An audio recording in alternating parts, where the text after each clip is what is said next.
Olá pessoal, graça e paz para todos vocês, sejam todos muito bem-vindos ao nosso canal Aleph e Ômega. No vídeo de hoje estaremos estudando a lição de número 6, que tem como tema a teologia de Elifaz, só os pecadores sofrem. Na aula passada nós tratamos sobre os três aspectos do lamento do patriarca: por que nasci, por que não nasci morto e por que ainda continuo vivo. Se você ainda não assistiu a nossa aula de número 5, que tem como tema o lamento de Jó, e quer ficar um pouco mais por dentro de assuntos como, por exemplo, Jó realmente amaldiçoou a si mesmo? Ou Jó estava fazendo apologia ao suicídio ou apologia ao aborto? Então, é só clicar no card aqui em cima e curtir a nossa aula de número 4. Já no vídeo de hoje, nós iremos tratar sobre a teologia da justiça retributiva e também da transcendência divina, bem como sobre a tradição religiosa nos diálogos de Jó com o seu amigo Elifaz. E para começarmos, nada melhor do que abordarmos algumas expressões que nos chamam a atenção e que estão exatamente aqui dentro do contexto da leitura bíblica em classe.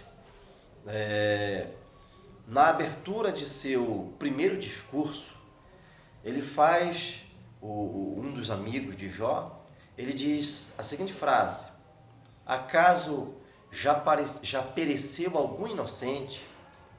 Os que lavram iniquidade e semeiam mal, cegam isso mesmo.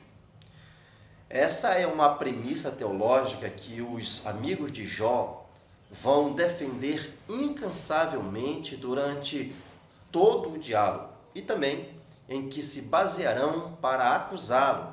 Para eles, este princípio era inequívoco.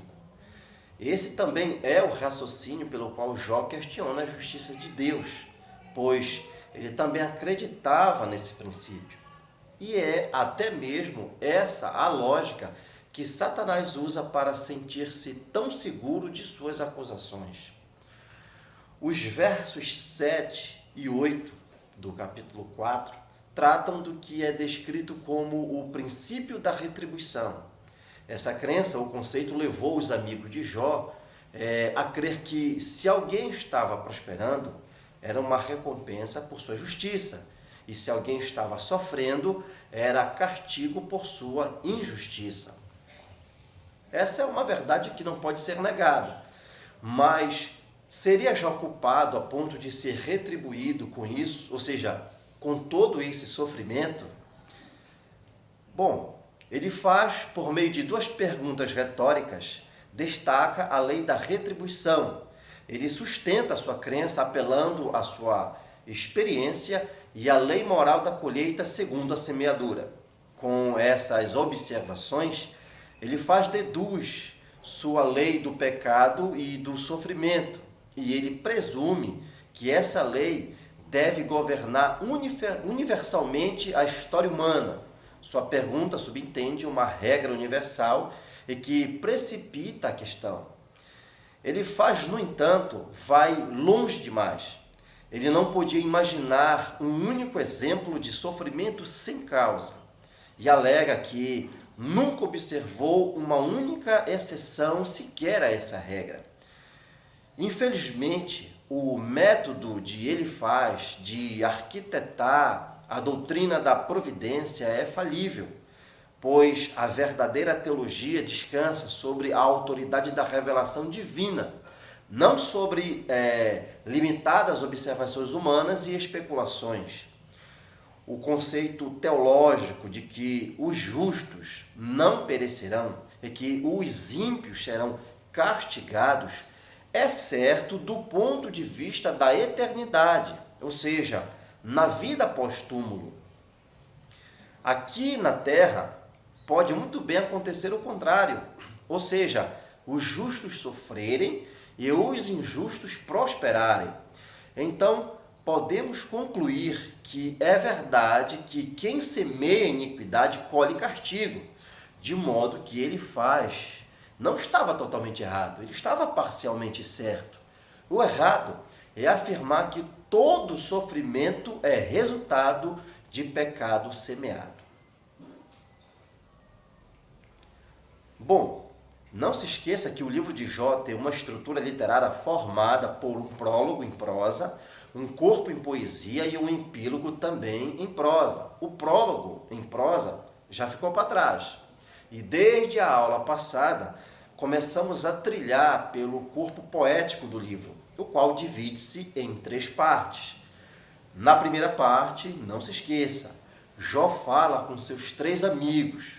Na segunda, Eliú faz 4 discursos. E finalmente, na terceira parte, o Senhor se dirige a Jó em 2 ocasiões. Bom, na primeira parte, que é composto pelos amigos de Jó com seus diálogos, aparece uma série de 3 rodadas de diálogos.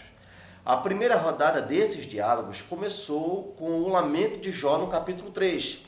E logo em seguida nos deparamos com o posicionamento de Elifaz no seu primeiro discurso.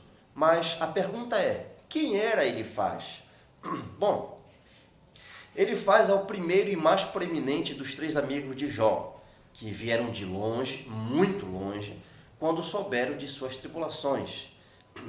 No hebraico, seu nome Elifatse significa Deus é vitorioso. O fato de Elifaz ter discursado em primeiro lugar revela muito provavelmente que ele era o mais idoso dos 3 amigos de Jó e que era também de elevada posição social. Ele foi o líder do grupo que tomou sobre si a incumbência, a responsabilidade de examinar o caso do patriarca. Ele é mostrado como um venerável sábio e, sem dúvida, sua sabedoria era típica do mundo daquela época, a qual ele era produto de longos períodos de pensamentos, experiências e estudos.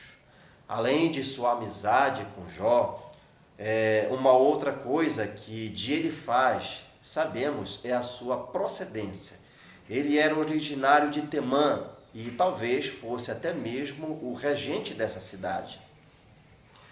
Temã é o nome de uma importante cidade ou tribo de Edom. Seus habitantes ocupavam de modo geral a parte sul da Idumeia e eram conhecidos por sua coragem e sabedoria. Sábio, Elifaz era um homem respeitado por suas contribuições à teologia e à filosofia. Assim, ele é o primeiro dos amigos de Jó a expor sua concepção teológica acerca da situação degradante em que se encontrava o patriarca. Após o lamento de Jó, no capítulo 3, Elifaz, o temanita, profere o seu primeiro discurso. Os seus outros 2 discursos estão, respectivamente, no capítulo 3, no capítulo 15 e no capítulo 22. Para termos um entendimento da teologia de Elifaz, é necessário ver os 3 eixos do seu pensamento teológico expostos nesses 4 capítulos. Evidentemente que o pilar do seu argumento teológico está fincado no primeiro discurso. No entanto, sua interação com Jó e também com os outros amigos, Elifaz introduz ideias novas nas suas últimas falas que permitem termos uma visão completa daquilo que ele cria e defendia. Assim, no primeiro discurso de Elifaz, ele faz uma defesa da justiça retributiva de Deus. Porém, seu discurso também tem réplica de Jó nos capítulos 6 e 7. No segundo, ele argumentou em favor da tradição religiosa nos seus dias, tendo refutações de Jó nos capítulos 16 e 17. Já no seu terceiro discurso, ele põe em relevo, em evidência, a transcendência divina, tendo, porém, ponderações do patriarca nos capítulos 23 e 24. É exatamente nesses 3 eixos, nos quais se firmou a sua argumentação com Jó, que está a teologia de Elifaz. Sendo assim, veremos que para Elifaz a justiça retributiva é certa e que para ele Jó contrariou esse ensinamento ao atacar a forma religiosa de pensar e, portanto, feriu a ortodoxia que se deveria guardar naquela época.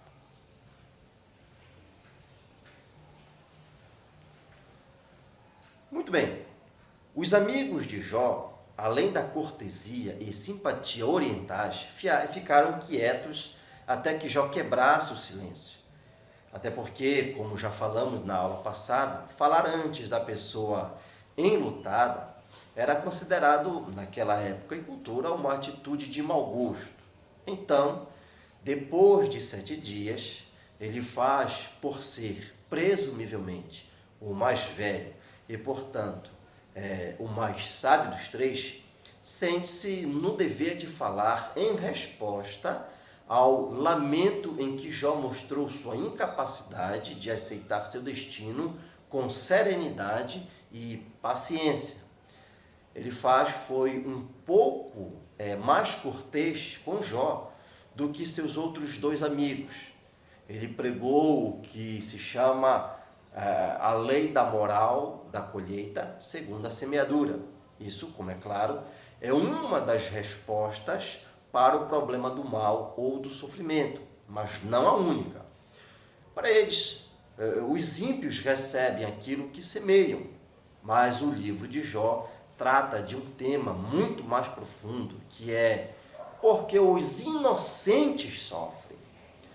Jó sofreu sem causa, ou pelo menos não merecia seus sofrimentos por haver pecado ou por ser injusto. Ele faz então, apresentando sua teoria sobre o pecado e o sofrimento, e aplica ao caso de Jó. Neste seu primeiro discurso, ele primeiro se dirige ao desânimo do patriarca, depois à sua impaciência e finalmente aconselha o patriarca a arrepender-se. Fica perceptível que ele faz parte do círculo de amigos mais íntimos de Jó, pois demonstra conhecer a vida e rotina do patriarca. Esse é o ponto de partida da argumentação de Elifaz e o centro de gravidade do primeiro eixo de sua teologia. O inocente não sofre e os justos não passam por contratempos. Isso recebe o nome de justiça retributiva na teologia. Deus recompensa os bons e pune os maus. Elifaz reforça o pensamento que expôs anteriormente, agora mostrando o reverso do que ele havia dito. Anteriormente, ele disse que os justos e os inocentes não sofrem. Agora, ele declara que somente os maus passam por dificuldades. Em linhas gerais, Elifaz entendia o seguinte: se formos fiéis a Deus e se lhe prestarmos a devida adoração, seremos abençoados de tal forma que nenhum mal nos atingirá. Mas se não lhe adorarmos e se lhe ignorarmos as leis e os seus juízos, os seus juízos nos alcançarão. E isto, em linguagem popular, é um toma lá da cá, ou seja, não passa de uma barganha. À luz desse pensamento, as calamidades sofridas por Jó pareciam provar que aquele homem que todos tinham considerado um modelo de perfeição não era o que se supunha. Pensamento este que estava de acordo com a teoria até mesmo de Satanás. E esse parece ser a fonte da teologia de Elifaz, ou seja, ela se originou naquele ser que pela terra rodeava e reparava nos filhos dos homens. Elifaz narra, inclusive, um fato curioso que, indiretamente, pode ser visto como o berço da sua doutrina. Para Elifaz, nós habitamos em um universo moral que exige consequências de nossas ações. A Bíblia mostra realmente esse princípio. Por exemplo, o salmista confirma que Deus é bom e justo, e por isso recompensa os bons e pune os justos. O Novo Testamento, por outro lado, também atesta este princípio.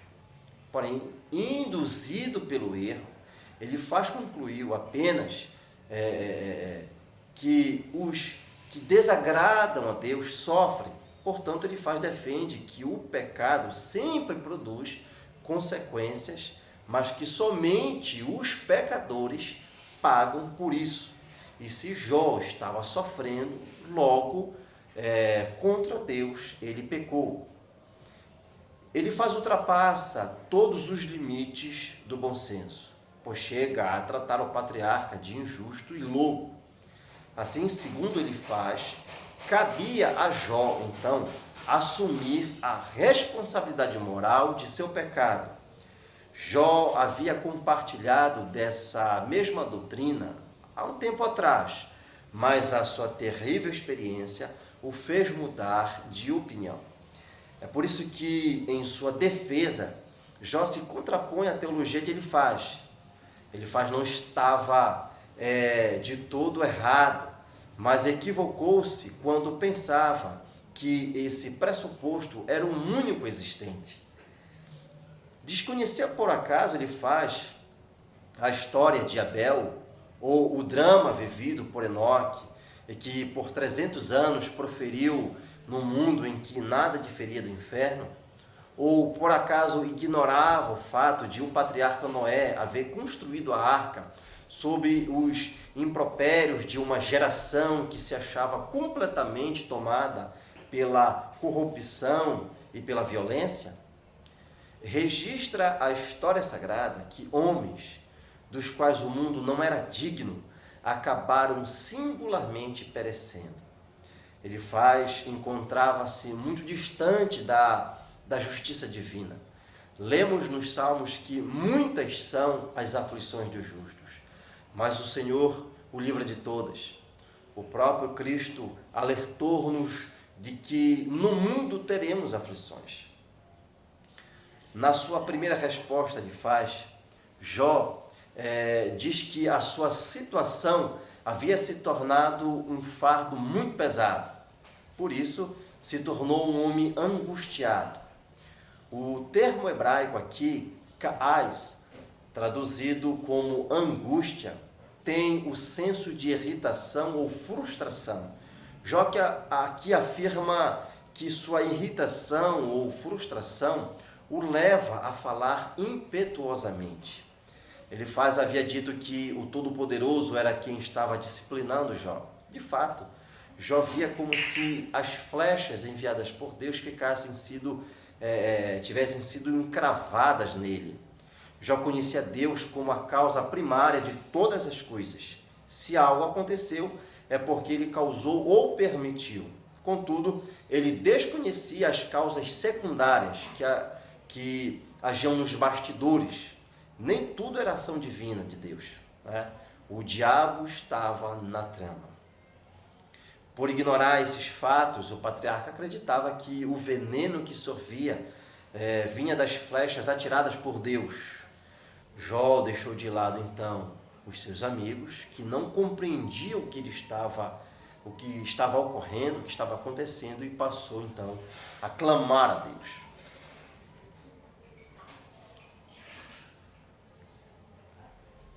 Lembre-se, os capítulos 3 ao 14 do livro de Jó constituem o primeiro ciclo de discursos dos amigos do patriarca. O capítulo 15 introduz o segundo ciclo desses discursos. Assim, em seu segundo discurso, o tom do diálogo foi aguçado, de tal modo que ele que no primeiro ciclo de discursos, no primeiro discurso lá, tinha observado as regras de civilidade oriental com gentileza. Agora, deixou de lado todos os rodeios da cortesia. Ele argumenta que as palavras de Jó são uma ameaça ao dogma religioso aceito naquela época, até então. Assim, se Jó estivesse certo, a religião tradicional, que sempre ensinou a prosperidade dos bons e o sofrimento dos maus, estaria errada. Todas as religiões possuem as suas crenças e os seus dogmas, dizendo com isso de outra forma, toda religião possui a sua tradição. A tradição provê o entendimento dos fundamentos da comunidade e das relações entre o indivíduo e o grupo no qual ele participa. Dessa forma, convém dizer que a tradição não é um mal em si. Há boas tradições, assim como também há tradições ruins. As tradições funcionam, portanto, como uma espécie de paradigma que dá forma àquilo que as pessoas creem ou aceitam como válido. Ele faz então apela exatamente para a tradição religiosa como forma de validar seu princípio teológico. Para ele faz, era uma verdade inconteste que Deus ele recompensava os bons e sempre punia os maus. Isso era uma tradição firmemente estabelecida naquela época. Jó não nega essa tradição, mas está convicto pela sua própria experiência de que ele estava, no mínimo, incompleta e de que não se ajustava ao seu caso. Convém, porém, destacar que isso não quer dizer que não houvesse nada certo e que tudo estava errado com o pensamento teológico dos amigos de Jó. Significa dizer que eles conheciam apenas uma parte dos fatos, não tendo ainda a visão do todo. Isso Deus estava trazendo por meio do longo sofrimento do patriarca. Em sua defesa, Jó se contrapõe ao argumento do segundo discurso de Elifaz. O fato é que Jó via-se encurralado pelo seu amigo, que o responsabilizava pela situação que estava passando, sem levar em conta o que ele dizia. Nesse texto, Jó ele reclama, mas não blasfema contra Deus. Sua fé o projeta para o alto, à procura de quem possa defendê-lo. Ele quer um defensor que interceda por ele no céu.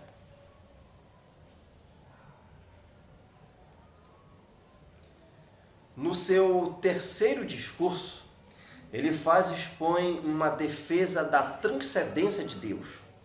A transcendência diz respeito ao conjunto de atributos do Criador que ressalta a sua superioridade em relação à criatura. Ou seja, realça, portanto, a infinitude divina em contraste com a finitude humana. O conceito que Elifaz possuía da grandeza de Deus não difere daquele que encontramos em outras porções das Sagradas Escrituras. O problema com a argumentação de Elifaz não diz respeito ao conteúdo da sua doutrina, mas sim à forma como era interpretada e aplicada por ele. Elifaz então usa esse conceito de transcendência para atacar, para humilhar, para rebaixar o patriarca Jó. Para ele, Deus é onipotente, grandioso e majestoso, e devido a isso, não deveria rebaixar-se para dar atenção a um pecador como Jó. Deus o havia abandonado. Ele era grande demais e não poderia se envolver em questões humanas, principalmente nas do pecador Jó. A teologia de Elifaz destaca um Deus transcendente, porém distante, que não se importa muito com o que acontece aqui na terra. Contudo, há um perigo quando se compreende corretamente a transcendência de Deus. Corre-se, por exemplo, o risco de a crença em Deus ser transformada num simples deísmo. Nessa parte da poesia, Jó expõe seus argumentos de forma mais clara. Mesmo sabendo que Deus estava oculto, que Deus estava em silêncio, Jó tinha a plena consciência de que o Senhor era um ser relacional. Deus não estava distante a ponto de não conhecer o seu caminhar. De uma forma simples, Deus não está tão distante da sua criação a ponto de não se relacionar com ela, mas também não está tão próximo a ponto de misturar-se com ela. Portanto, o contraste entre o entendimento de Elifaz, que via Deus de forma transcendente, com a resposta de Jó, que o via também, além de ser um Deus transcendente, mas também como um Deus iminente, permite que se veja onde a teologia de Elifaz estava sendo mal aplicada. Ok? Bom, pessoal, por hoje é só isso. Se você ficou interessado em saber mais detalhes acerca da história de Jó, então é só se inscrever no canal e acionar o sininho das notificações. E também não se esqueça de curtir e compartilhar os nossos vídeos nas suas redes sociais. Um abraço e até o próximo.